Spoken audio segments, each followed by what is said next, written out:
Hola, buenos días a todos. ¿Qué tal, amigos de las redes? Bueno, pues vamos a empezar hoy con una nueva clase de diagnóstico, ¿vale? Últimamente las estoy haciendo los lunes para empezar bien la semana. Espero que hayáis tenido tiempo durante la semana para asimilar la clase anterior y, bueno, pues cada clase voy dando pequeños detalles de cómo hacer un buen diagnóstico en medicina china. Bueno, para los que me conocéis, los que ya no me conocéis, soy Raúl Rubio, eh, fisioterapeuta, experto en medicina china y acupuntor. Y bueno, en este vídeo vamos a empezar la clase para hablar sobre cómo hacer una buena anamnesis, una parte del diagnóstico de medicina china importante, que es el interrogatorio. ¿Vale? Que es otra de las vías neurológicas por las que nosotros obtenemos la información, ¿vale? A través del oído. Entonces, en la clase anterior vimos el aspecto visual. Sí que también es verdad que quería matizar una cosa que, es decir, los signos que vemos en los pacientes, un signo por sí solo no significa nada. Es decir, que lo importante de la medicina china es ponerlo todo en conjunto y ver todos esos signos y síntomas para establecer lo que es el patrón, ¿vale? El síndrome.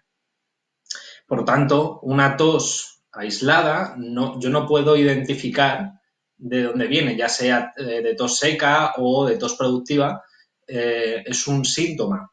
Y entonces necesito coger varios signos, varios síntomas para llegar a la conclusión o llegar al patrón descrito por la medicina china. Los síndromes ya en su momento los veremos más detenidamente porque ya tiene su tela. Hemos visto cosas básicas como son el de yin, yang y vimos que todas las patologías pueden estar englobadas dentro de esos cuatro supuestos que hablábamos, la insuficiencia de yin, el exceso de yin, la insuficiencia de yang o el exceso de yang.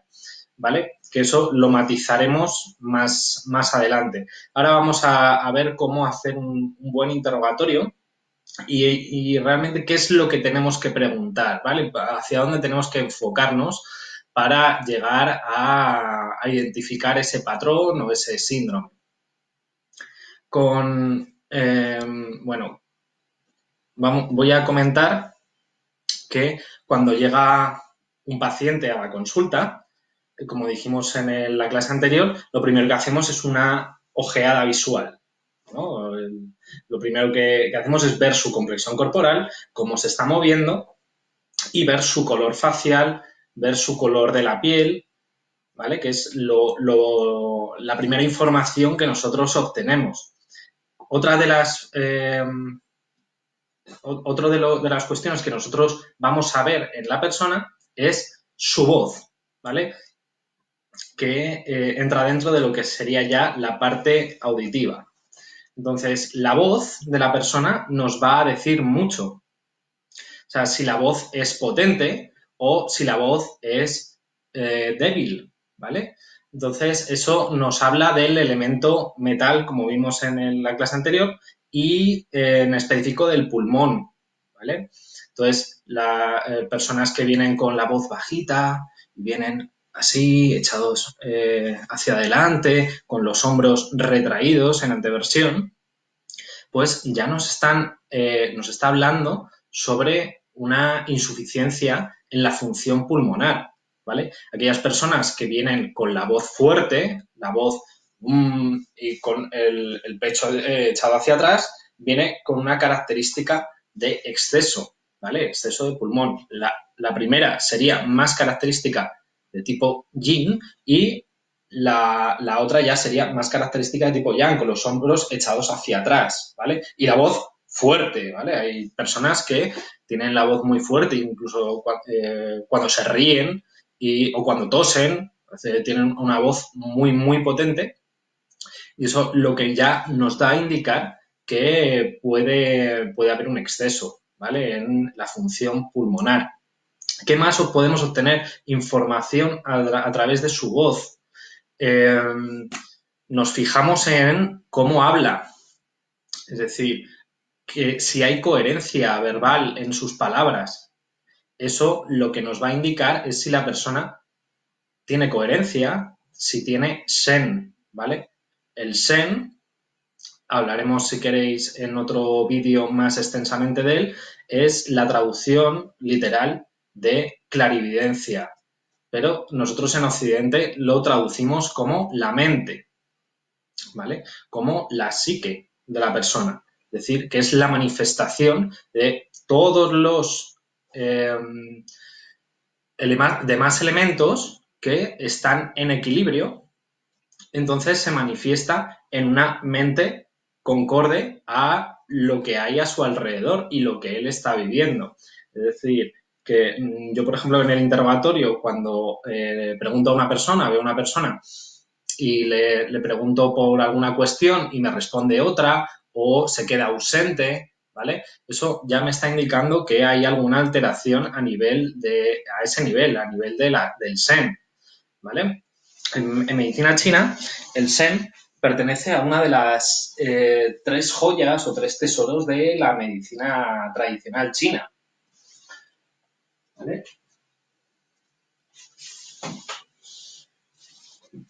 Voy a haceros un pequeño gráfico para que veáis la relación que hay entre esos 3 tesoros de la medicina china. Y un pequeño esquema de cómo funciona. Entonces, tenemos, digamos que sería en la parte de abajo, sería como las baterías, una positiva, una negativa, ¿vale? La medicina china describe esto como la energía Jing, ¿vale? El Jing, o la sustancia fundamental o la sustancia basal, ¿vale? De la que depende nuestro ritmo de vida, nuestra evolución como especie,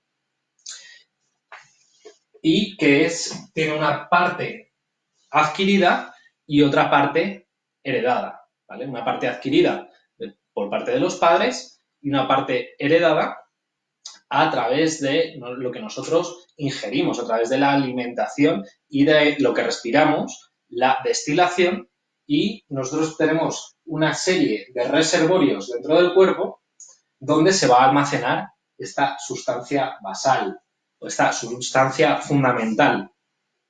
Principalmente se va a albergar en lo que ya comentamos como los vasos maravillosos, ¿vale? Que son los meridianos extraordinarios, que son como una serie de túneles o canales profundos que van a conectar con el resto de órganos y van a regular nuestro metabolismo, ¿vale? Y nuestra evolución como especie.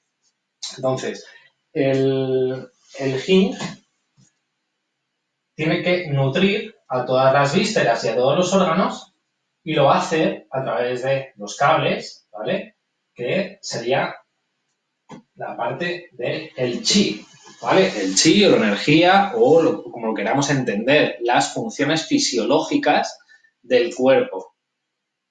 Estas vías del chi, ya hablamos en su momento que había diferentes tipos de chi, el wei chi, el ron chi o yin chi, también llamado, o el zen chi, es decir, que hay clasificaciones dentro del chi que los chinos hicieron en su momento y cada uno, digamos que es como una metáfora que después le podemos poner también cara desde el punto de vista occidental, ¿vale? Y por último, tendríamos los cables y la bombilla. Bueno, ha salido un poco así rara, pero bueno. La bombilla sería el Sen, ¿vale? El Sen sería la mente o la clarividencia que tiene esa persona, es decir, si esa persona tiene presencia, tiene alma, nosotros ya solo con verle y escucharle podemos saber si esa persona es coherente o no es coherente, o se le ha ido, decir, la cabeza o está en otro sitio. Entonces, para que el cuerpo esté en equilibrio, estos 3 elementos deben estar en equilibrio. Estas son las tres joyas de la medicina china. Y el Shen es fácil que se altere, es de lo primero que se altera, ¿vale? Bueno, una vez matizado esto, ¿qué actitud tengo que tener, que tenemos que tener nosotros como terapeutas cuando una persona viene a nuestra consulta? Porque la terapia empieza desde que la terapia empieza en nosotros, es decir, en el propio terapeuta, y antes de que la persona ya entre en consulta, nosotros debemos estar en un estado de receptividad. Es decir, no me vale de nada el que yo llegue a la consulta con mis propios problemas y con mis propias inquietudes y se las traslade al paciente. Es decir, el interrogatorio es difícil desde el punto de vista empático. Necesitamos, hay personas con las que empatizas más y hay personas con las que empatizas menos. Entonces, nosotros tenemos que estar en un estado de receptividad ante la persona y, sobre todo, de no juicio, ¿vale? Esto es importante porque eso crea una separación entre terapeuta y paciente.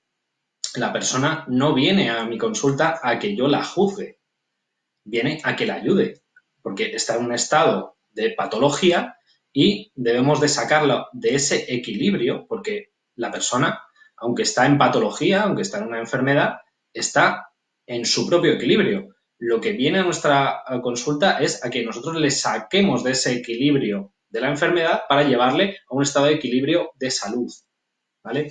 Y nosotros no somos quienes para juzgar la vida de las personas. Es decir, nosotros le podemos aconsejar, podemos decir, oye, pues a lo mejor estás yendo por un camino que te va a llevar a esto. Es decir, nosotros nos tenemos que anticipar. Eso es lo bueno que tiene la medicina china, que podemos ver un poquito antes lo que va a ocurrir.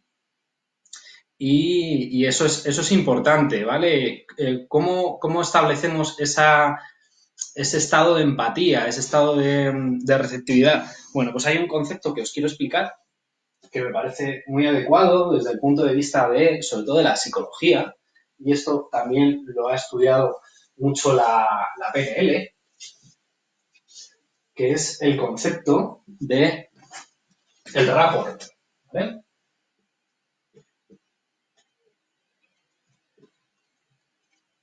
Rapport, ¿vale? Este concepto, esta palabra, viene del francés rapporter. Rapporter. ¿Qué significa? Significa traer de vuelta o significa establecer un vínculo, establecer una confianza con la persona, ¿vale? Para establecer una confianza con la persona y que esa persona confíe en mí, yo no puedo juzgarla, ¿vale? Yo tengo mis propios problemas, igual que los tiene todo el mundo. Entonces, esos problemas los dejo antes, fuera de la consulta, para que estar receptivo y estar con mi mente vacía para que la persona pueda contarme sus problemas, ¿vale? El concepto de rapport tiene mucho que ver con la relación empática que yo establezco como terapeuta con una persona. Y esa relación empática viene dada principalmente por las neuronas espejo. Y nosotros debemos hacer buen uso de esas neuronas espejo y cómo funcionan. Es decir, cuando yo me pongo delante de una persona y tú le sonríes, por ejemplo, sonrío, esa persona, esas neuronas espejo, ya tienen de forma instintiva, le van a llevar a la persona a sonreír. Es decir, porque funcionamos por imitación, ¿vale? Es una cosa innata en nuestra especie, como Homo sapiens, el reconocer los gestos faciales, y ya el subconsciente lo que va a hacer es que va a captar mi sensación empática, ¿vale? Yo no me puedo dejar arrastrar por la emoción que tenga el paciente en ese momento. Es decir, que la persona viene con ansiedad y yo le tengo que llevar un estado de tranquilidad, ¿vale? Eso es importante a la hora de luego que nos deje hacer bien las preguntas y que no nos mienta o que no quiera entrar dentro de la terapia, ¿vale? Entonces, tenemos que establecer este rapport para que esa relación empática fluya, ¿vale? Por tanto, cuando una persona viene a la consulta, nosotros, con el máximo respeto, debemos estar en una situación de tranquilidad y una situación de sosiego para que sus neuronas espejo realmente reconozcan esa tranquilidad y ese sosiego y automáticamente le lleven a ese estado, ¿vale? Eso es algo importante. Luego, en el seminario, en el primer seminario que os di, recuerdo que os dije que os fijarais en los ojos, ¿vale? De la persona cuando hacemos preguntas. Esto, bueno, esto se entrena con el tiempo. De hecho, podéis entrenarlo con amigos o con algún paciente para, digamos, entrenaros en el tema del interrogatorio para saber si realmente la persona os está diciendo cosas reales o no, o realmente le cuesta entrar dentro de la terapia.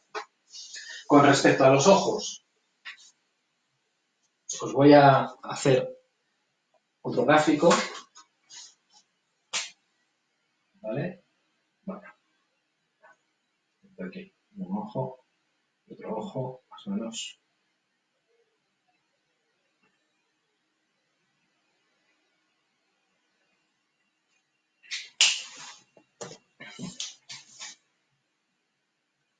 Bueno,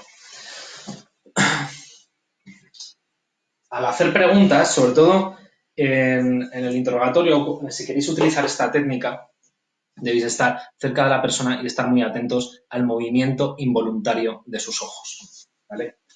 Entonces, cuando nosotros hacemos una pregunta y la persona, digamos que este sería el hemisferio derecho, apunta con los ojos hacia arriba, lo que va a hacer es crear, ¿vale? Porque el hemisferio derecho habitualmente, ¿vale? Digo que hay excepciones, pero habitualmente lo que hace es que influye sobre todo la creatividad. Y el hemisferio izquierdo se relaciona con el recuerdo, ¿vale? Recuerdo de experiencias pasadas. Entonces, cuando la persona apunta con los ojos hacia la parte derecha, rápidamente, puede ser un gesto rápido, lo que hace es que está creando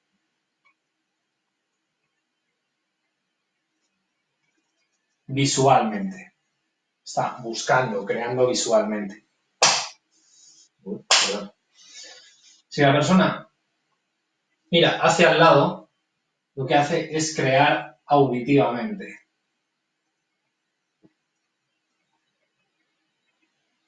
Si mira hacia abajo, lo que hace es que está creando a nivel sensibilidad, está, digamos, hablando consigo misma, hablar consigo mismo. Está identificando sus sensaciones, ¿vale? Sin embargo, cuando mira hacia la izquierda, lo que hace está recordando, recuerdo visual. Si mira al lado, recuerda auditivo. Y si está mirando hacia abajo, está recordando, recuerda sensitivo. ¿Vale?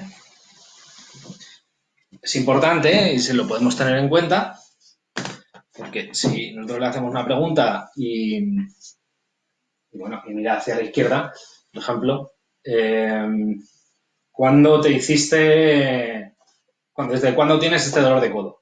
Pues entonces, lo lógico es que mire hacia la izquierda y busque en su mente que se cayó de ese lado y se hizo daño, por ejemplo.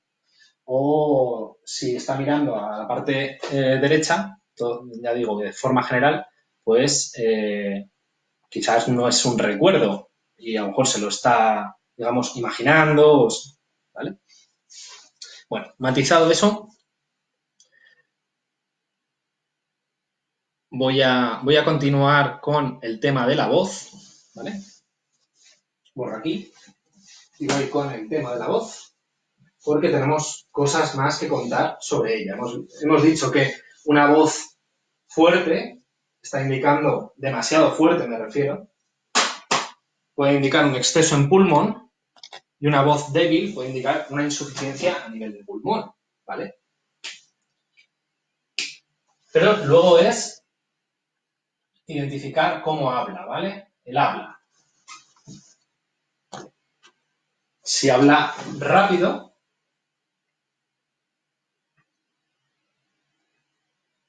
¿vale? O si habla lento.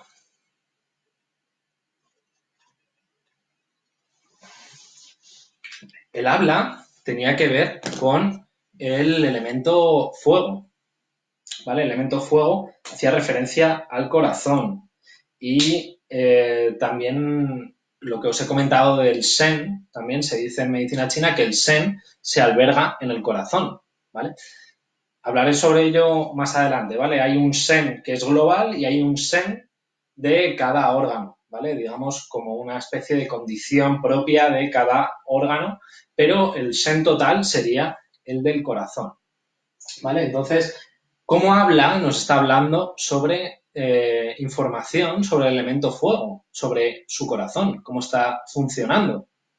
Entonces, cuando habla excesivamente rápido y lo que llamamos verborrea, que no para de hablar, y entra en la consulta y no para. Y ni siquiera te deja hacer preguntas porque te cuenta su vida en verso y no te deja ni espacios para introducir ninguna pregunta. Eso se traduce en lo que hablamos como calor, ¿vale? Calor en la zona, en toda la zona de la zona precordial. Calor, ¿vale?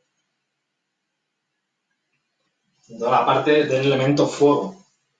Si habla lento, pues a lo mejor nos está hablando de frío o insuficiencia, ¿no? O insuficiencia del yang. Entonces, para que veáis lo importante que es la voz, nada más que entrar una persona. Es decir, luego también puede haber alteraciones en el habla, ¿vale? Alteraciones en el habla que pueden ser del tipo neurológico, por ejemplo, que haya tenido una apoplejía, y eso influye también, digamos, a nivel neurológico, pero también sobre la esfera de corazón, ¿vale? Recordemos, en medicina china, los elementos no están aislados uno del otro, ¿vale? Tenemos un eje, por ejemplo, que es el del Shaoyin. El eje Shaoyin ya representa al corazón y al riñón juntos, ¿vale? Lo que sería la base estructural del sistema nervioso, ¿vale? El riñón, como os comenté en el seminario anterior, como estructura del sistema nervioso y el corazón como parte más funcional, ¿vale? De ese eje. Todos esos neurotransmisores que deben estar funcionando, la sangre debe estar distribuida por parte del corazón a todos esos sitios que tiene que llegar, ¿vale? De hecho, hay una relación anatómica total de lo que serían las vainas carotídeas que van directamente al cerebro y conectan con el corazón, que es el vehículo de transmisión de las carótidas, ¿vale? Las vainas carotídeas.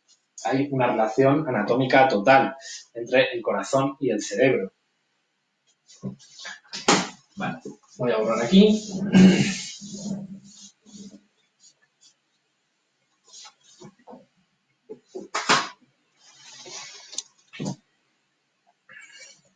Y vamos a empezar a hablar de lo que sería la anamnesis, ¿vale? Cómo hacer una buena anamnesis para poder identificar dónde está el ladrón, ¿vale?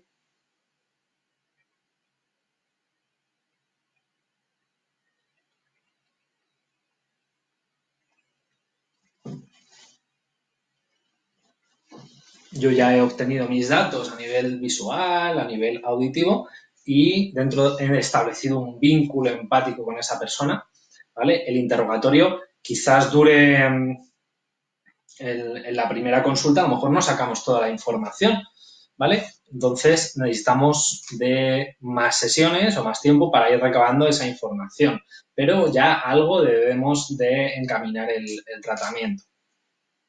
Entonces, dentro de lo que es la anamnesis, preguntas generales que tenemos que hacer es, bueno, los datos personales, por supuesto,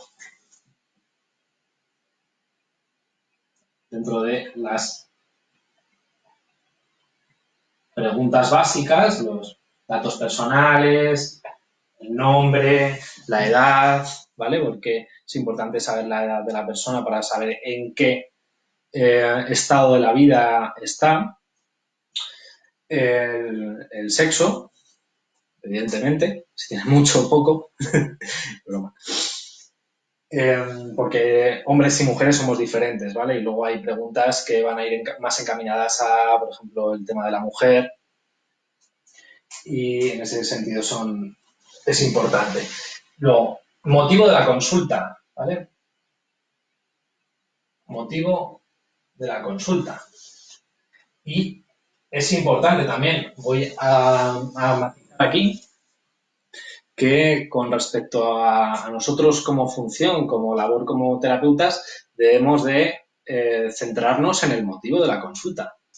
Es decir, yo, por ejemplo, como fisioterapeuta, muchas veces vienen a mí personas con dolores musculares o problemas a lo mejor a nivel de articulaciones y muchas veces, como os dije en el anterior seminario, hay muchas patologías que dependiendo pueden ser mecánicas, pueden ser químicas, pueden ser emocionales, pero yo he de centrarme en lo que es la patología, ¿vale?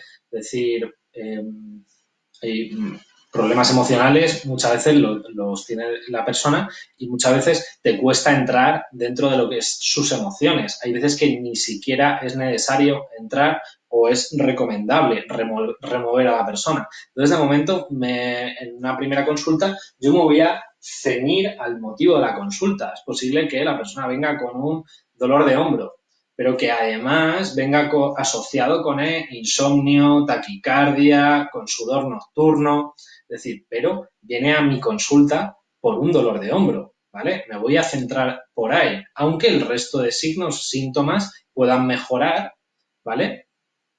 Pero debemos de ceñirnos o de, por ejemplo, por lo menos ser consecuentes con lo que la persona viene a nosotros. Es decir, no podemos invadir su intimidad, ¿vale? Aunque en muchos de los casos sepamos que quizás sea, o lo vemos claro, que es un problema emocional y bueno, pues cuesta más a lo mejor entrar y decir, oye, que tienes que tomar este camino.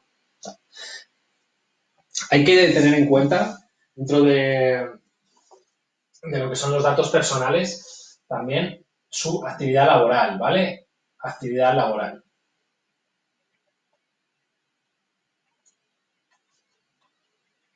Laboral. ¿Por qué? Porque es la actividad que desempeña día a día. Y esto le va a condicionar tanto a nivel de postura, a nivel de emoción, por ejemplo. Hay personas que a lo mejor dentro de su ámbito social tienen que tener una actitud muy agresiva o, por ejemplo, una lista de riesgos, por ejemplo, un jefe de equipo y constantemente necesita esa actitud de tensión. Es decir, nosotros cuando viene a la consulta tenemos que tener en cuenta eso, es decir, que hay un factor externo, porque esto es un factor externo, que le está condicionando a su actitud y vale que a nivel interno le va a modificar, ¿vale? Pero nosotros tenemos que saber que no le vamos a poder sacar de esa patología porque es algo con lo que tiene que convivir cada día, ¿vale? El mismo ejemplo de hombro que he puesto antes. Pues, por ejemplo, cuando vienen con una disquinesia escapular, quiere decir que la escápula tiende a salirse o a campanillear de forma externa, por ejemplo, en un informático, ¿vale? Yo puedo ver una gran cantidad de signos, por ejemplo, tiene problemas a nivel de los tendones, problemas a nivel de hígado, tiene ansiedad, eh, es decir, que yo puedo solucionar parte de esos síntomas, pero claro, tengo que tener en cuenta que su actividad laboral es la de estar 8 horas con el brazo así, en una posición de flexión, de cierre. Entonces, si yo no modifico estructuralmente ese problema, no voy a conseguir solucionar la patología, ¿vale? Por eso es necesario saber a qué se dedica, qué esfuerzos hace día a día. Luego, cuál es su actividad física normal, ¿vale? Actividad física normal. ¿Es una vida sedentaria o es un deportista de élite? ¿Vale? Tengo que saber qué desgaste tiene esa persona cada día. Bueno, dentro de lo que es también la anamnesis básica, debería de saber o preguntarle desde cuándo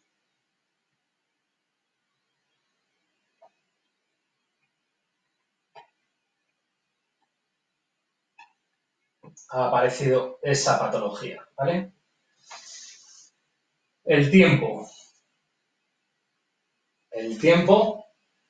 de cronicidad de la patología es importante porque a mí me va a dar para saber si estoy ante una patología de tipo yin, ¿vale?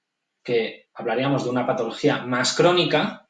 Cuando hablamos de cronicidad, simplemente hablamos de tiempo, ¿vale? Tiempo que lleva la patología.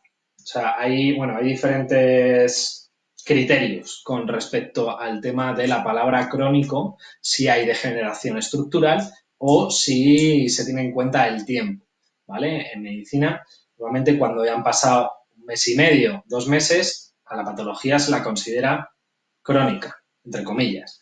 Ahora, quiero matizar que una patología crónica no quiere decir que sea incurable, ¿vale? Eso es un error que debemos de cambiar en nuestra mente y debemos de hacerle cambiar a la persona para indicarle que le hayan dicho que sea crónico no quiere decir que sea intratable o que sea incurable, ¿vale? Esto es importante.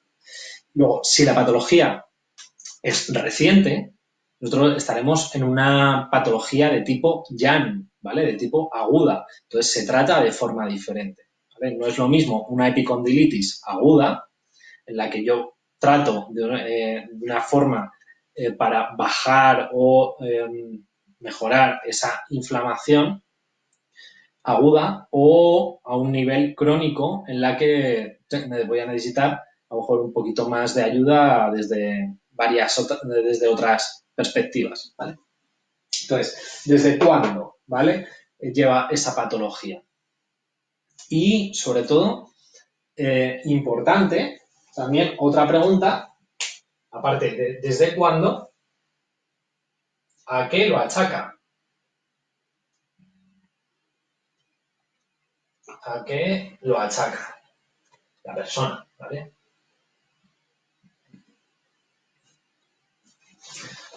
Porque la persona probablemente ya sepa por qué ha sido. Es decir, ya en su subconsciente ella sabrá en qué momento ha empezado la patología, en qué momento se desencadenó o te puede dar la clave para que en un momento dado tú puedas entender, ¿vale? Entonces, ¿a qué lo achaca? ¿Vale? Estas 5 preguntas son básicas, ¿vale? De una anamnesis. Luego, aparte, deberíamos de pedir, sobre todo, también el diagnóstico médico, ¿vale? Si tiene pruebas diagnósticas, radiografías, informes, análisis, todo eso es información buenísima que para poder poner en relación, como os he dicho, todos esos signos y síntomas para ver por dónde va la patología, ¿vale? Todas esas pruebas no están de más. Otra cosa importante, debemos de saber también, debemos de preguntar el tratamiento farmacológico, ¿vale? Que tiene esa persona, ¿vale? Es decir, porque hay fármacos que pueden interceder o influir en la terapia que nosotros hagamos, ¿vale? Y también otra cosa muy importante que es el preguntar los antecedentes, ¿vale? Antecedentes clínicos, si esa patología es recurrente, si ha tenido otro tipo de patologías parecidas y también antecedentes en la familia, ¿vale? Por ejemplo, pues en el caso de la artrosis, mismo, para ver si hay antecedentes en la familia, es decir, de enfermedades, por ejemplo, autoinmunes también. Es importante preguntarlo para ver si es realmente una patología de tipo que afecta a nivel genético o es una patología heredada.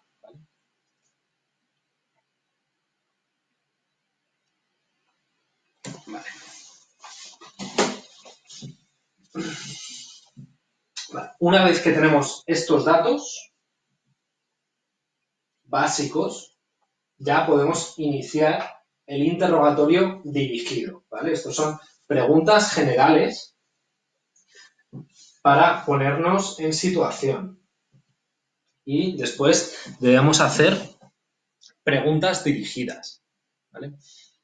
Esas preguntas dirigidas, os voy a comentar algunas preguntas que hacemos básicas, como son, por ejemplo, ¿cómo duerme? ¿Vale? El sueño.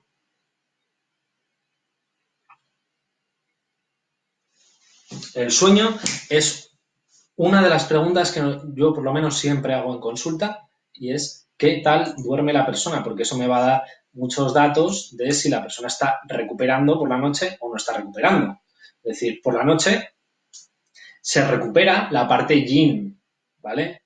La parte yin general de todos los órganos. Si, además de que hay órganos que realizan funciones, por ejemplo, el hígado, de regeneración de tejidos, ¿vale? De eliminación de residuos y que si por la noche no se duerme, no pueden realizar correctamente esas funciones, ¿vale? Hay estudios que se dice que el no dormir tiene tanta repercusión como cogerse una borrachera todos los días, ¿vale? Y aparte del sueño, ¿de qué calidad es ese sueño? ¿Vale? Es decir, no me vale que la persona duerma, pero tenga un sueño ligero, ¿vale? Que se despierte con el sonido de una mosca. Eso me está dando ciertos datos. Es diferente, por ejemplo, si la persona no concilia el sueño, también es diferente que si tiene un sueño fragmentado por la noche, ¿vale? Con respecto al sueño, la medicina tradicional china habla de ciertos elementos o ciertos órganos que están funcionando, como puede ser afecta a nivel del corazón, afecta a nivel de riñón, ¿vale? Principalmente, sobre todo riñón es el que está regenerando también la parte yin por la noche, ¿vale? Yin corresponde a la parte nocturna, yang corresponde a la parte diurna, ¿vale? Pues el riñón, yin, recupera por la noche. Tiene que ver con el hígado, también, el sueño, y también tiene que ver con la vesícula biliar, bastante, ¿vale? Lo que es la parte psíquica de la vesícula biliar. Entonces, si el sueño está alterado, seguramente cualquiera de estos factores está también alterado, ¿vale?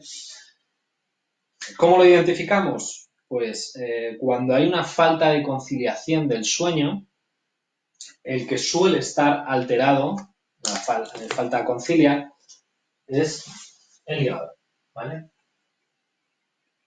El hígado es el que ayuda a conciliar bien el sueño. Me voy a la cama y me quedo con los ojos como platos, ¿vale? Entonces, puede ser que en la parte del hígado esté alterada su función. El riñón se relaciona con esa fragmentación del sueño, ¿vale? Cuando la persona se despierta varias veces en la noche, se dice desde la diferenciación de síndromes que es una insuficiencia del yin de riñón, ¿vale? Y luego, bueno, matizaré otra cosa más.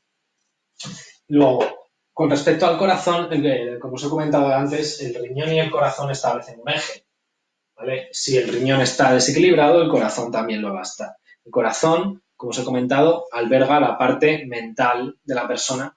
Entonces, la mente se altera y la persona establece un sueño ligero, ¿vale? Entonces, se despierta constantemente por la noche con un sueño ligero, entonces también hay alteración tanto del riñón como de la parte del corazón. Con respecto a la vesícula biliar, tiene que ver mucho la parte de las pesadillas. Por ejemplo, la vesícula biliar, desde el punto de vista de la medicina china, lo que hace a nivel psíquico es muy importante, es la toma de decisiones, ¿vale? Pero también establece una relación de psiquismo de la persona, de, digamos, una recopilación de todas las emociones que va acumulando durante el día y las proyecta, digamos, por la noche, ¿vale? Entonces, cuando hay pesadillas, nosotros debemos de pensar la mayoría de las veces que la vesícula biliar está alterada y preguntar, ¿vale? Preguntar por ella, si tiene alteraciones de la digestión y demás. Luego me meto más con ello. Aparte del sueño, debemos de preguntar si esos sueños, como os he comentado, si se acuerda de los sueños o no se acuerda. Si no se acuerda, pues nada, pasamos de pregunta. Y si se acuerda, ¿qué emoción le evocan, ¿vale? Tipo de emoción dentro de lo que sería el sueño, ¿vale? Tipo de emoción. ¿Por qué? Porque esto también me va a dar datos a nivel de cómo está funcionando su subconsciente. Entonces, si dentro del sueño, a mí me da igual que esté soñando con serpientes, con mariposas, que haya visto un riachuelo, lo que sea, ¿vale? Porque digamos que la mente le pone imagen a cosas abstractas, ¿no? Al fin y al cabo, lo que me importa es qué está sintiendo esa persona con respecto a lo que está soñando, ¿vale? Entonces, me interesa si esa persona, si son sueños de angustia, ¿vale? Muy relacionados con el elemento fuego, con el elemento corazón. Si son sueños relacionados con ira o con rabia, por ejemplo, que eso me va a dar datos que va a estar en relación con el elemento hígado, con el elemento vesícula biliar, con la madera. O, por ejemplo, sueños con respecto a tristeza, duelos, por ejemplo, si sueñas que se te muere una persona allegada, también eso tiene que ver con el elemento metal, ¿vale? Con el pulmón, con la tristeza, ¿vale? O sea, con respecto a las emociones, nosotros y el sueño tenemos la parte general, son estos factores los que están alterados, pero dentro de lo que la persona o el subconsciente nos dice, también nos vamos a ir a tratar al órgano implicado, ¿vale? Bueno, con respecto al sueño, termino, ¿vale? Es muy importante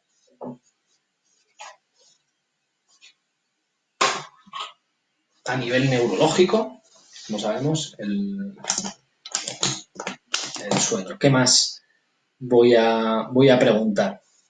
Pues a nivel de metabolismo, cómo está funcionando todo su organismo. Entonces, le voy a preguntar por todos sus líquidos orgánicos. Hay preguntas que a veces son incómodas. De ahí, por eso os he comentado la parte de empatizar con la persona, incluso decirle, oye, ¿qué pasa? Que hay preguntas que bueno, la persona se puede quedar, me viene a lo mejor por un dolor de hombro y le estoy preguntando qué tal va al baño a evacuar, pues es que para mí tiene sentido, ¿vale? Desde la medicina china, claro que tiene sentido.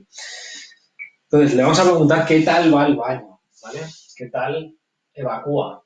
Evacuaciones. Son preguntas básicas estas, ¿vale? En las evacuaciones. ¿Tiene estreñimiento o tiene diarrea? O bien, ¿cuántas veces va al baño?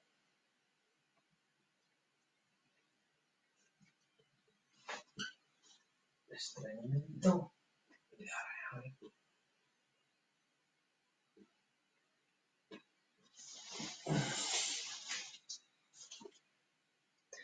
¿Cuánto es ir bien al baño? La gran pregunta. Porque mucha gente no lo sabe. Entonces tú le dices, ¿qué tal vas al baño? Y dice, bueno, muy bien. Bueno, digo, sí, cada 3 días. Lo normal en mí. No, eso no es normal. ¿Vale? Lo normal es una vez al día. ¿Vale? Una vez al día y suele ser lo normal, lo ideal sería en el horario del intestino grueso, que es por la mañana. ¿Vale? Aquí en España, con respecto al tema de los horarios, no me voy a meter mucho. De hecho, bueno, podéis, porque con respecto al sueño también, depende a la hora que se despierta por la noche, podemos ver qué horario, qué órgano puede estar en disfunción, ¿vale? Desde el libro, por ejemplo, de mi compañero Liu, lo podéis observar, ¿vale? Hace poco, de hecho, hizo una publicación con respecto a los biorritmos, que ya hablamos también en el primer seminario. Es de mucha importancia el saber los ritmos biológicos, ¿vale? De los órganos, ¿vale? Como vemos ahí, el pulmón, el intestino grueso, ¿vale? El estómago, cada uno tiene un órgano de mayor actividad energética o funcional, ¿vale? El del intestino grueso es de 5 a 7 de la mañana. Lo que pasa es que aquí en España tenemos un horario cambiado y tenemos un horario, o sea, esto es con respecto al horario solar, ¿vale? Entonces ahora mismo le deberíamos de añadir un +2. Lo ideal para ir al baño, para evacuar, sería de 7 a 9 de la mañana, ¿vale? Eso es lo normal. Una vez al día, hay gente que va más, pero bueno,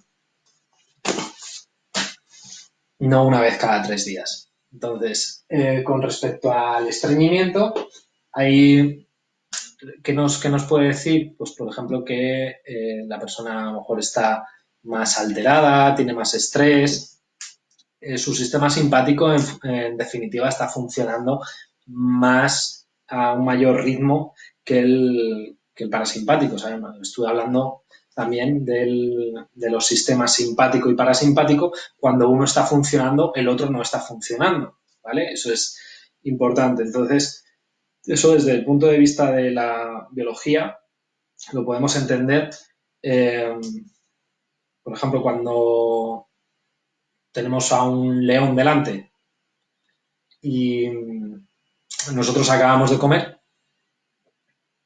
digamos que nos cuesta más, ¿no?, correr delante del león. Es decir, que nuestro sistema parasimpático va a dejar de funcionar porque va a prevalecer lo que es el instinto de supervivencia, ¿vale? Entonces, ese instinto de supervivencia lo que va a hacer es activar nuestro sistema simpático y nuestro parasimpático se va a apagar.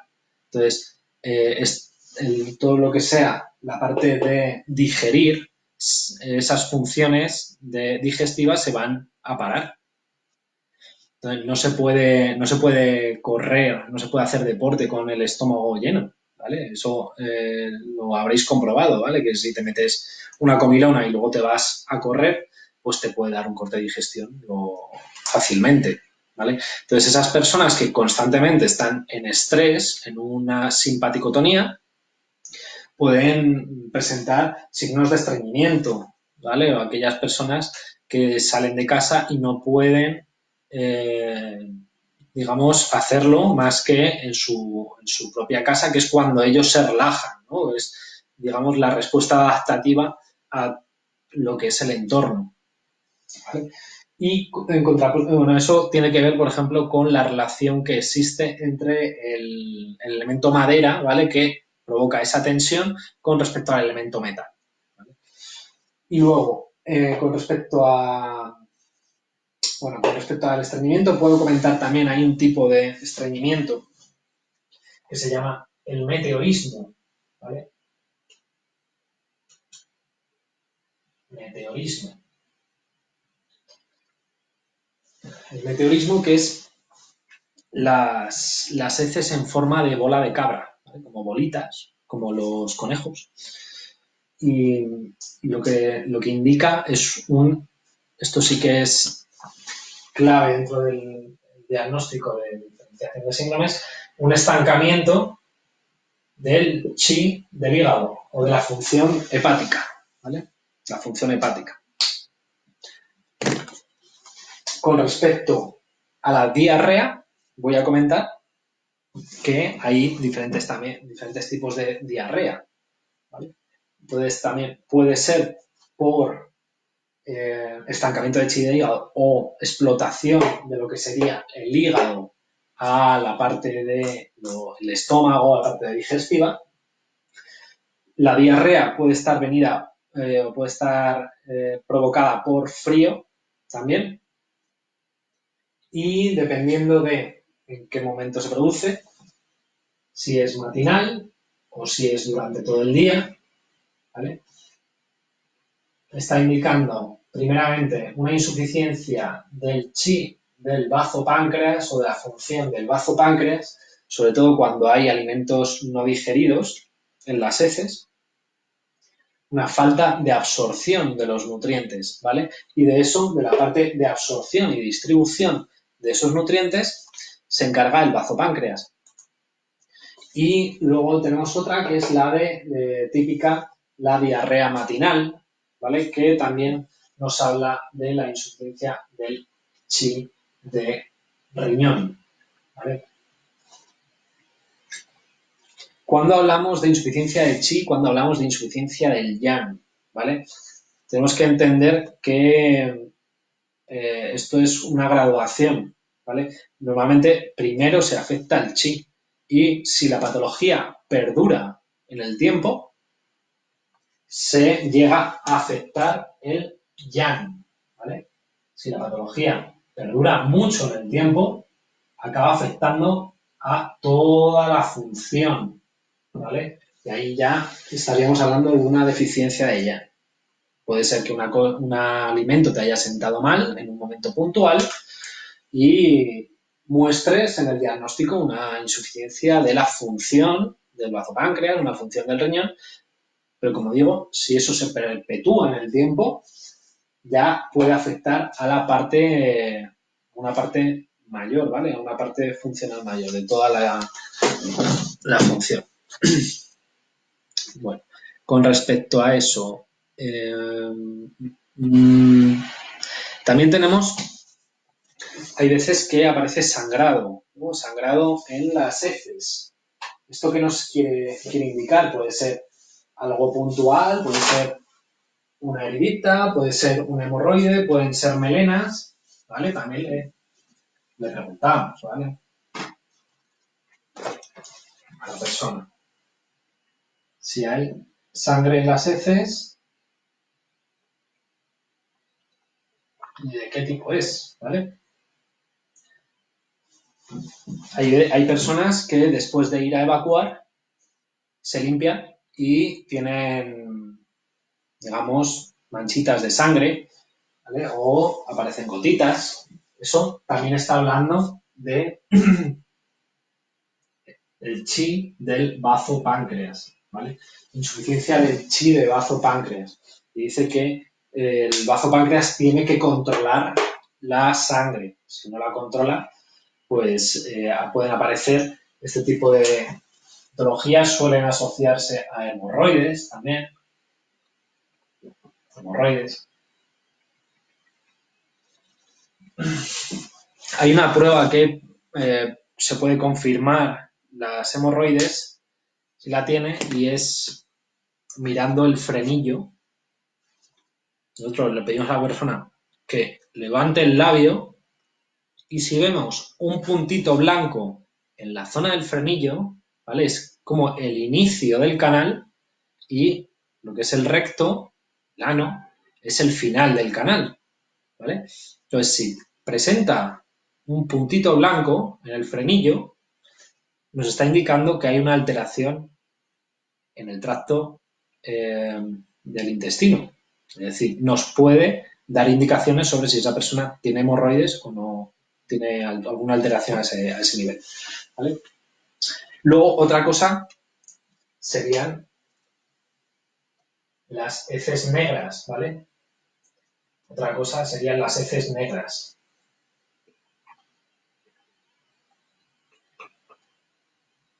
Que eso ya estamos hablando de melenas, ¿vale? Se llaman melenas. ¿Vale? Esto es un tipo de heces de evacuación que nos debe preocupar porque puede estar presentando una hemorragia interna a la persona, ¿vale? Entonces, si la persona está teniendo melenas y no ha comido calamares en su tinta el día anterior, pues que se vaya al hospital corriendo a hacerse un chequeo, ¿vale? Vale, con respecto a las evacuaciones, sigo.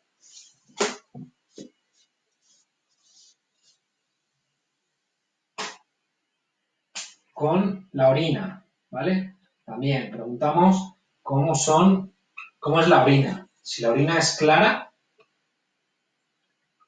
u oscura. Si es clara o demasiado clara, esto es una condición yin, ¿vale? Si es oscura, es una condición yang, de falta de líquido. Si es oscura, me está indicando calor en el cuerpo, que está consumiendo los líquidos y al evacuar aparece la orina más amarillenta, más anaranjada. Si aparece clara, me está indicando que a lo mejor es que hay frío dentro del cuerpo, hay un exceso de líquidos, ¿vale? O que hay una ausencia de funciones fisiológicas. ¿Y cuántas veces va a orinar?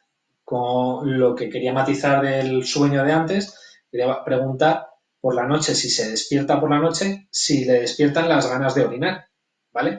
Porque coincide en el horario de los órganos, como os he dicho antes, que cuando un órgano está, su función máxima está en exceso, tiene un contrario que está en insuficiencia, ¿vale? Entonces, por la noche, sobre todo entre el horario de 4 a 6 de la mañana, ¿vale? Aquí en España tenemos o de 5 a 7 de la mañana, dependiendo de cómo nos coja el horario, el riñón va a estar en insuficiencia, ¿vale?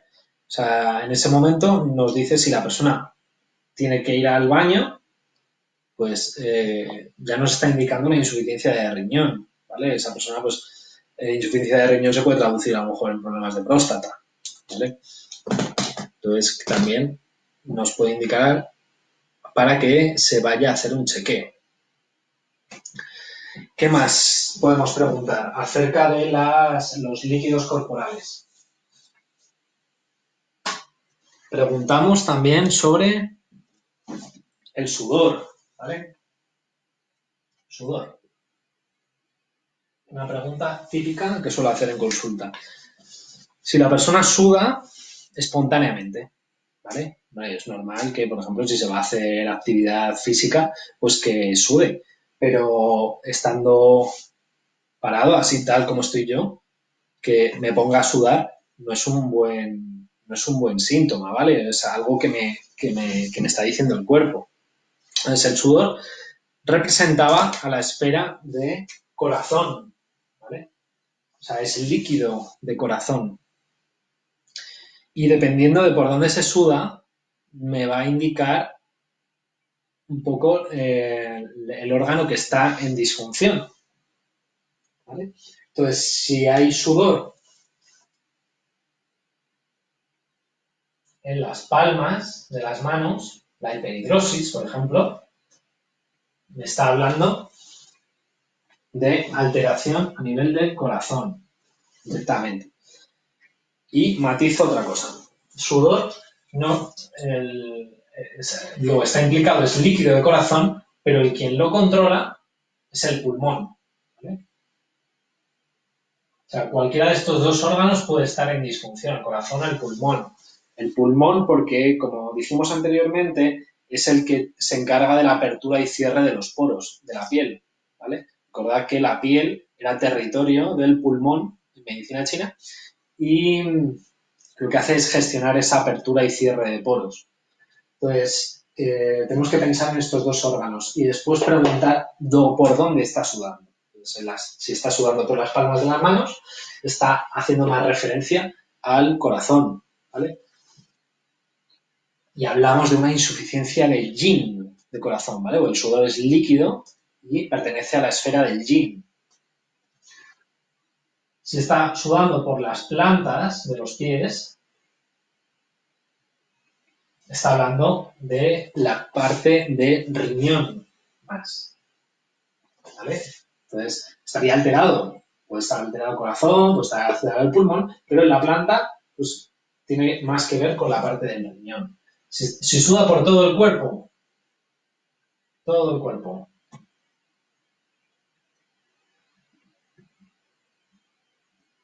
bueno, pues tiene que ver más con, seguro, con la apertura y cierre de los poros, ¿vale? Entonces ahí está regulándolo el pulmón, ¿vale?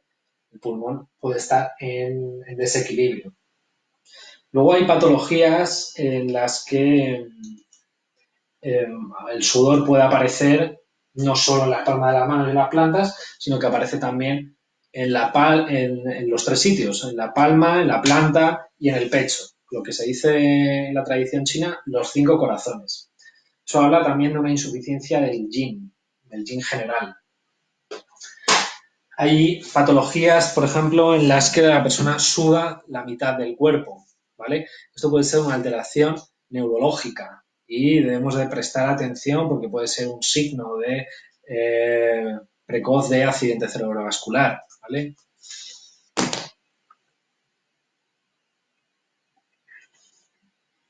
Bueno, qué más podemos preguntar dentro del interrogatorio?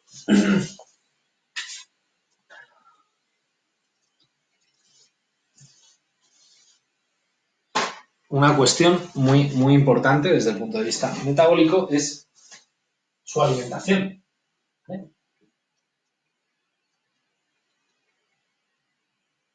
A ver si es que nos estamos comiendo la cabeza con un montón de factores y la persona no se está alimentando bien.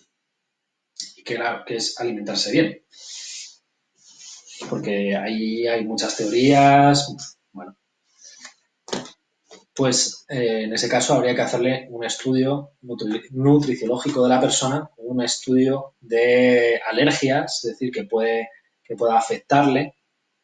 Entonces, pues, debe ir a un nutricionista o a un psiconeuroinmunólogo, ¿vale? Que analice todas esas cuestiones, ¿vale?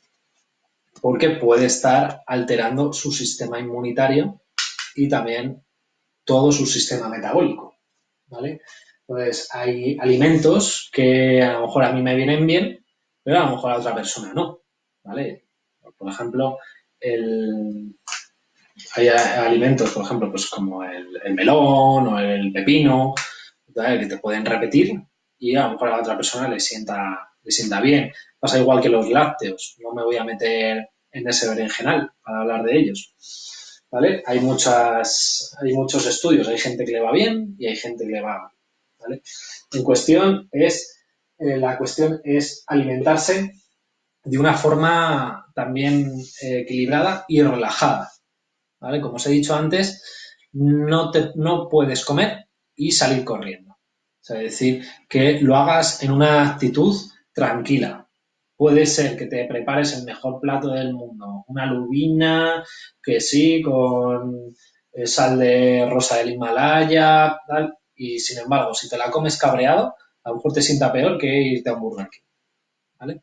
Entonces, la alimentación, la recomendación que hago al respecto es que comáis cuando estéis tranquilos, ¿vale? Porque si no, el sistema simpático y parasimpático se va a alterar y va a alterar la digestión.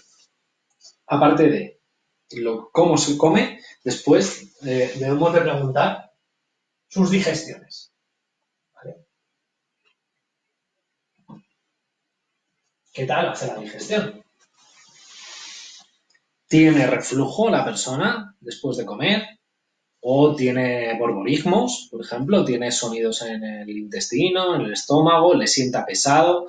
Todo eso también nos va a dar datos y dependiendo de, por ejemplo, en el caso del reflujo, ¿vale? El reflujo gastroesofágico, tiene mucho que ver, bueno, en principio de cómo está funcionando el elemento tierra, ¿vale? El estómago con el bazo páncreas. ¿Vale? Entonces, si tiene reflujo gastroesofágico, quiere decir que hay calor, ¿vale? Porque la naturaleza de los alimentos sería la de descender, ¿vale? Descender por el tracto digestivo para ir hacia evacuar. Si sube hacia arriba, es que el calor tiene la naturaleza de ascender, ¿vale? Entonces, digamos que puede haber una inflamación a nivel del tracto digestivo, ¿vale? O a nivel del estómago o problemas de úlceras. Lo que quiero matizar con respecto a estos dos elementos, el estómago y el bazo, es que forman un binomio yin-yang, ¿vale? El estómago tiene naturaleza yang, ¿vale? Es una víscera, pero tiende a descender, ¿vale? De hecho, su meridiano o su canal discurre desde la parte de la cabeza hasta los pies, es decir, que tiene una naturaleza descendente. Y en cuanto al bazo, páncreas, es al revés. Tiene una naturaleza yin, pero ascendente, ¿vale? Como órgano es yin, porque es compacto, ¿vale? Y su meridiano o su canal discurre desde la parte del pie, ¿vale? Desde el primer dedo hasta la zona del tórax. Pero lo que hace es ascender. Entonces, este binomio yin-yang, cuando hay el reflujo gastroesofágico, nos está hablando principalmente de una alteración, o hay una insuficiencia en el estómago o hay un exceso en el bazo, ¿vale? Es decir, que el estómago, ese equilibrio que tiene que haber de yin-yang, entonces el estómago baja la comida y el bazo tiene que distribuir todo lo que obtiene a través de la alimentación a todo el cuerpo. Entonces, si eso se altera, la energía no baja, los alimentos no bajan, ¿vale? Entonces, porque hay un estómago en insuficiencia y la naturaleza ascendente del bazo es la de subirla, ¿vale? Para eso hay un punto, voy a comentar, que es muy bueno para el tema de la emesis o también para los vómitos y náuseas y ese reflujo gastroesofágico, que al fin y al cabo la naturaleza suele ser la misma, que utilizamos siempre, es el pericardio 6, ¿vale? El pericardio 6, que lo llamamos la barrera interna o Ney1, ¿vale? Que lo ubicamos, a ver si se me ve, Dochun, aproximadamente, desde la flexura de la muñeca, ¿vale? Entre los músculos palmares. ¿Vale? Podemos masajear esa zona suavemente, ¿vale? Y ayuda a lo que es todos los problemas del reflujo gastroesofágico y es antiemético, ¿vale? Si ese punto se presiona fuertemente, sí que puede incitar al vómito, ¿vale? Así que también tener cuidado, tenerlo en cuenta. ¿Qué más? Hemos terminado con el tema de la digestión. Hemos preguntado por las evacuaciones. Hemos preguntado también, luego, a nivel de comidas, qué comidas le apetecen más a la persona, porque también nos pueden dar datos, nos puede dar datos sobre qué órgano está en disfunción. Si la persona tiene preferencia por lo salado,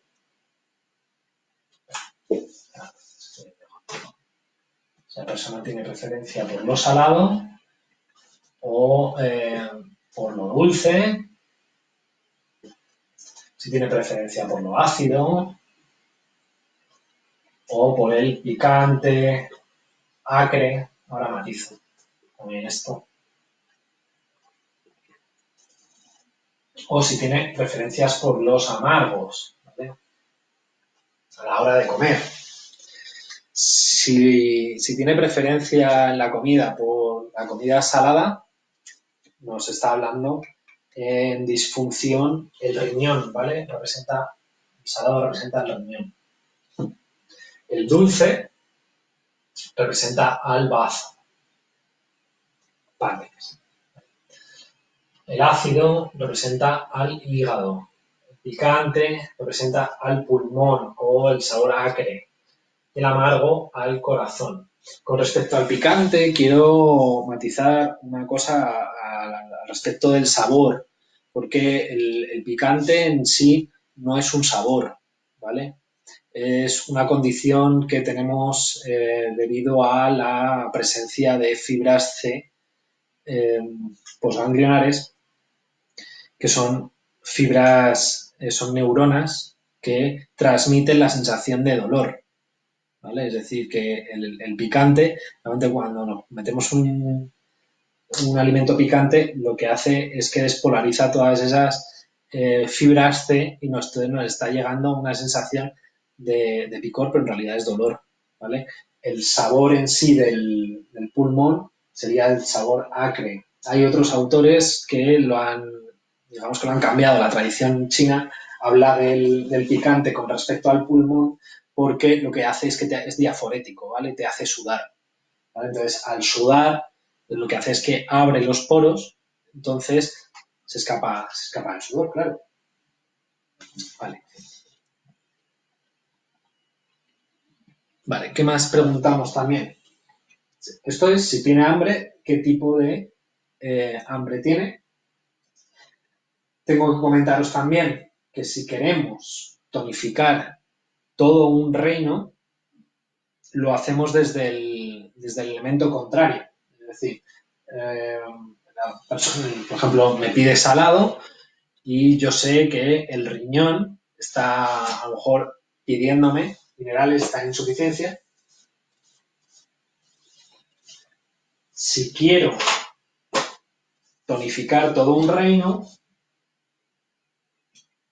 yo utilizo al control, ¿vale? Por ejemplo, si estoy en el fuego,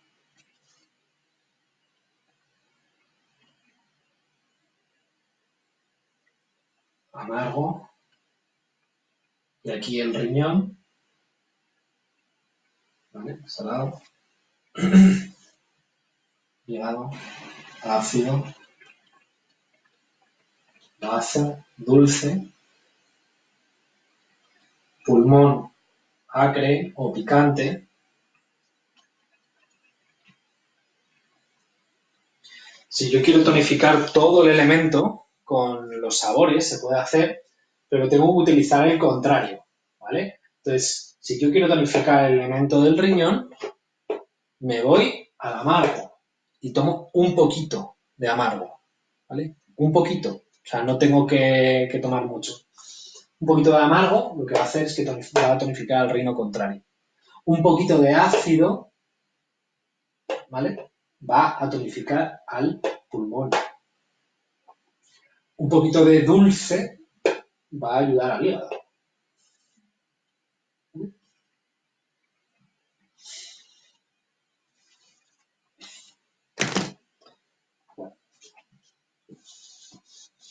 Y luego tenemos, ¿y si no tiene hambre la persona?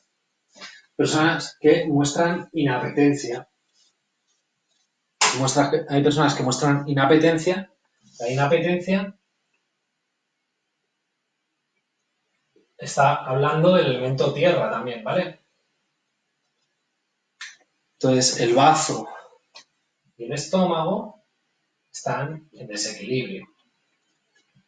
Hay una alteración de estos dos órganos, ya sea porque haya un exceso de humedad, ¿vale? La humedad puede estar presente, o una insuficiencia en el estómago,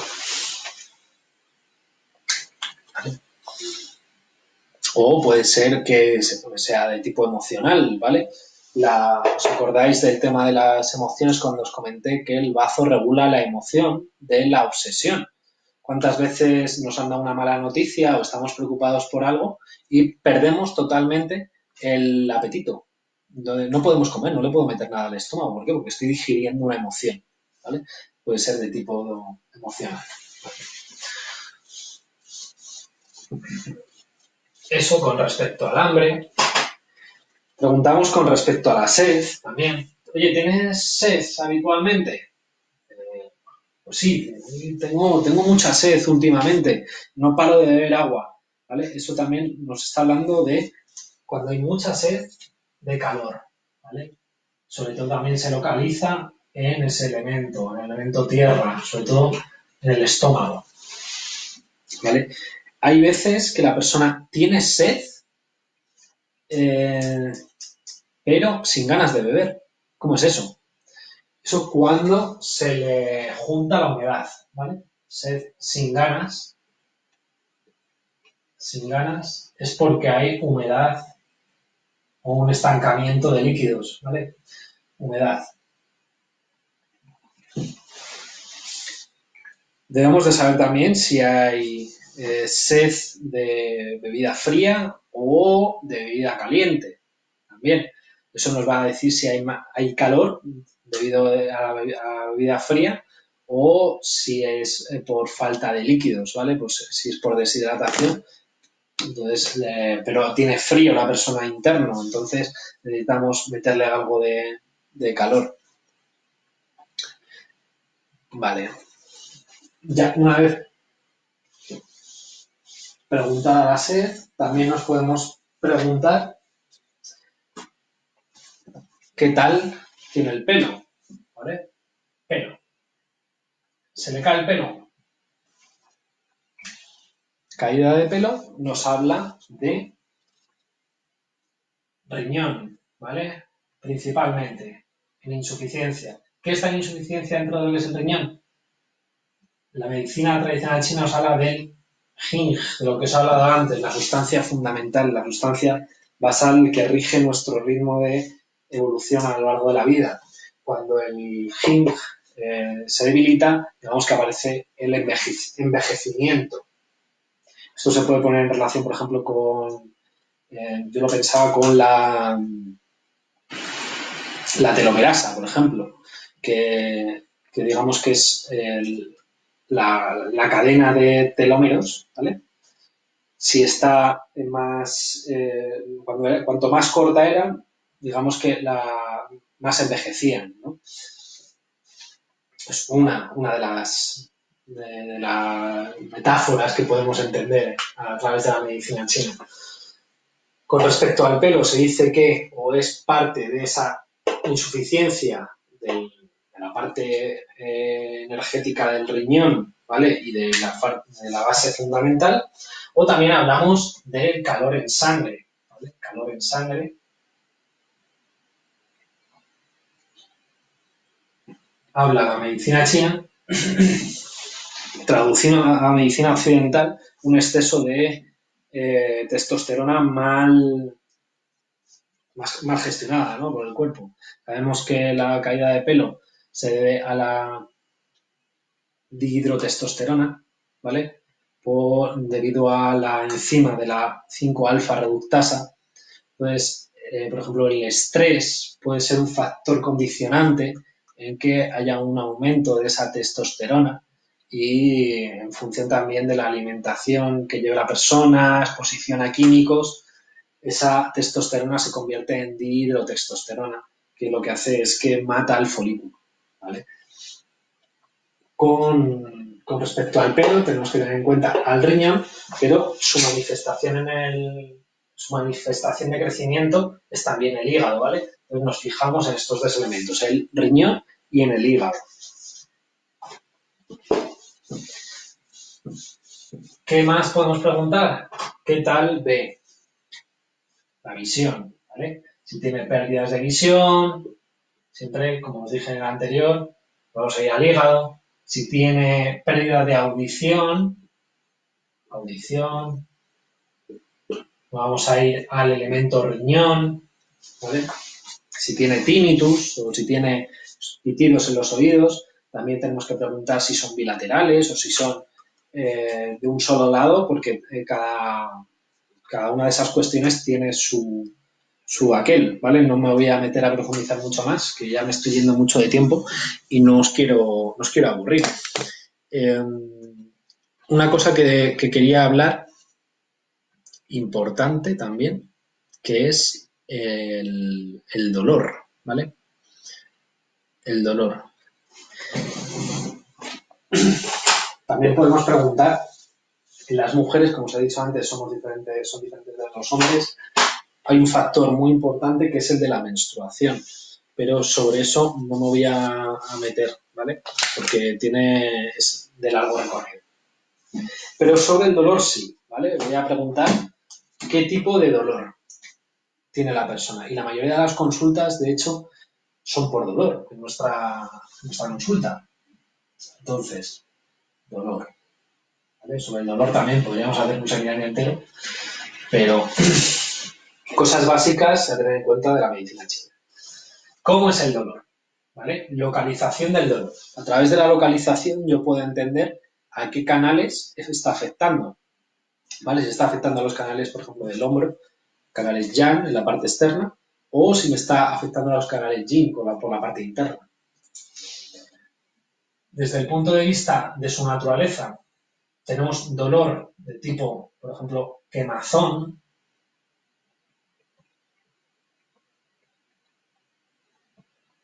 Por ejemplo, incluso de tipo alodinia.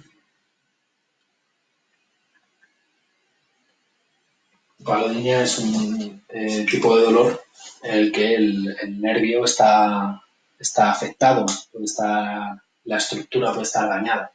¿Vale? Entonces, solo con rozar sobre la zona, digamos que no le puedes ni tocar. Estaríamos ante un dolor de tipo quemazón y sería por exceso, ¿vale? Este tipo de dolores tiene aversión al tacto, entonces nos está indicando un exceso. Todo dolor está representando una obstrucción, ¿vale? Obstrucción al flujo del chi y la sangre, ¿vale? Esta obstrucción está provocando ese exceso y dolor, ¿vale? ¿Qué más? ¿Qué tipos de dolores tenemos? Aparte del de quemazón, podemos tener el tipo dolor sordo. El dolor sordo, que es muy típico de la humedad, ¿vale? Factor patógeno, que es más de tipo yin. El de quemazón haría referencia al calor, ¿vale? Un exceso de calor. ¿Vale? Calor, traducido en medicina occidental, inflamación, ¿vale? O infección. Humedad, traducido estancamiento de líquidos, ¿vale? Ese dolor sordo, típico de la artrosis, por ejemplo. ¿Qué más tipos de dolor tenemos? Un dolor errático, por ejemplo. Errático, dolor que se mueve, ¿vale? Típico del viento. Viento o hablamos con respecto al elemento madera, pero tiene que ver con factores neurológicos, ¿vale? El dolor errático, que un día me duele aquí arriba en el hombro, mañana me duele en el codo, pasado mañana me duele en la muñeca. Eso es un dolor errático. ¿Vale? Y luego tenemos el tipo de dolor fijo y muy doloroso con respecto al frío, ¿vale? El frío provoca mucho dolor. Por ejemplo, el hombro congelado. Es una patología muy, muy dolorosa que produce, de hecho, limitación articular y puede estar indicando ese estancamiento de líquidos. ¿Por qué? Porque los tejidos, las fascias, se quedan comprimidas y ahí no, digamos que la medicina china lo identifica como frío, lo que pasa es que se ha retraído toda la fascia y todos los líquidos no son capaces de movilizarse. ¿Vale? Y eso con respecto al dolor. ¿Vale? No, ya me he ido bastante del tiempo y bueno, pues si queréis el próximo día continuamos, ¿vale? Si tenéis alguna duda me la comentáis por aquí o si queréis que haga algún, algún apunte más sobre el tema del interrogatorio. Yo suelo tener una ficha básica de diagnóstico que la puedo, si queréis, colgar, o si os sirve de ayuda para ver qué preguntas son las que tenemos que hacer. Y bueno, pues nada más por hoy. Imagino que nos veremos dentro de poco para seguir con el tema del diagnóstico. El próximo día me centraré en la parte de la palpación, ¿vale? Sin llegar a entrar del todo en el pulso, porque en el pulso quiero hacer un especial sobre ello y también quiero hacer un especial sobre lengua, pero bueno, entraré a nivel de palpación y es posible que termine de comentar algo del interrogatorio o si queréis ver una ficha base, ¿vale? Por si hay algo que no os ha quedado claro sobre las cuestiones que tenéis que preguntar. Y bueno, pues sin más, os doy la despedida por hoy. Que paséis muy, muy buena semana. A todos esos sanitarios que están ahí dándolo todo, compañeros, familiares, mucho ánimo, mucha fuerza desde aquí y hacemos lo que podemos para mantenernos unidos, mantenernos en contacto. Y nada, un besazo, un abrazo a todos. Espero vuestras respuestas. Tengo pendientes ya algunas clases que ya las tengo que ir preparando. Y en principio, si no os digo nada, probablemente el próximo lunes os vuelva a ver. ¿Vale? Y un besazo a todos. Que iniciéis muy bien la semana y poquito a poco. ¿Vale?